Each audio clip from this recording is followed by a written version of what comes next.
India is not a homogeneous country. We are not united by one language, one culture, or one ethnicity. And yet somehow, 140 crore people live under one constitution, one border, and one national identity. That is India. And that is exactly why borders matter. Citizenship is not just a piece of paper. It is a right and a responsibility. Every highway, every railway, every airport, every welfare scheme, every subsidy, and every public service exists because Indian citizens built this nation.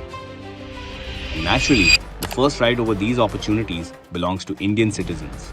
The workers building our roads, the farmers feeding our nation, the laborers working day and night, and the young Indian working to build a better future.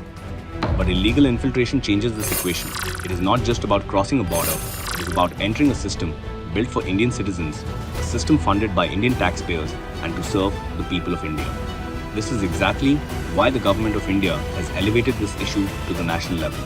In Bihar alone, the Special Intensive Revision exercise identified nearly 65 lakh invalid entries in the voter rolls. And in West Bengal, more than 90 lakh names were removed during the revision process. That is nearly 12% of the state's electorate. Think about that. Not hundreds, not thousands, more than 1.5 crore entries under scrutiny in just 2 states. And the opposition still want Indians to believe there is no problem. For decades, this issue was ignored. Vote bank politics came first, national interest came second. And while governments looked away, the problem continued to grow. Across several border regions, demographic changes have become impossible to ignore, which is exactly why the Government of India has now constituted a high-level committee to study demographic changes linked to infiltration and other unnatural causes.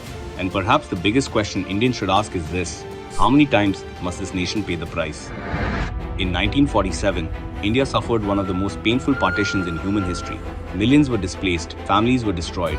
The argument was simple: separate homeland, separate nation. And then, in 1971, another chapter was added to that story. East Pakistan broke away to become Bangladesh, creating yet another sovereign nation in the subcontinent. India bore the humanitarian burden, sheltered millions of refugees, and stood by the people of Bangladesh in their fight for freedom. When we already had both our arms chopped off to give the people of these countries their own homelands, then why should India silently accept illegal infiltration into its own territory? Allowing illegal immigrants from the very lands that were carved out through painful and bloody partitions is an insult to our forefathers and the countless millions who suffered. Every sovereign nation protects its borders, enforces its immigration laws, and ensures that citizenship retains its value.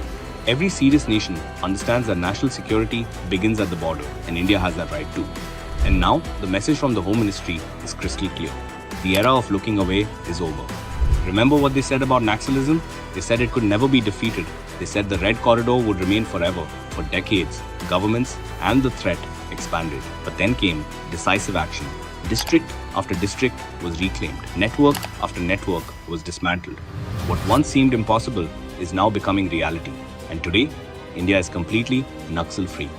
Now another mission is underway, which is border security, demographic security, national security. The message from Home Minister Amit Shah is direct: detect, delete reports. Detect illegal infiltrators, delete ineligible names from the system, deport those who have no legal right to stay in India. Because the resources of India belong to Indians, the opportunities of India belong to Indians, and the future of India belongs to Indians. One nation, one constitution, one border, and zero tolerance for illegal infiltration.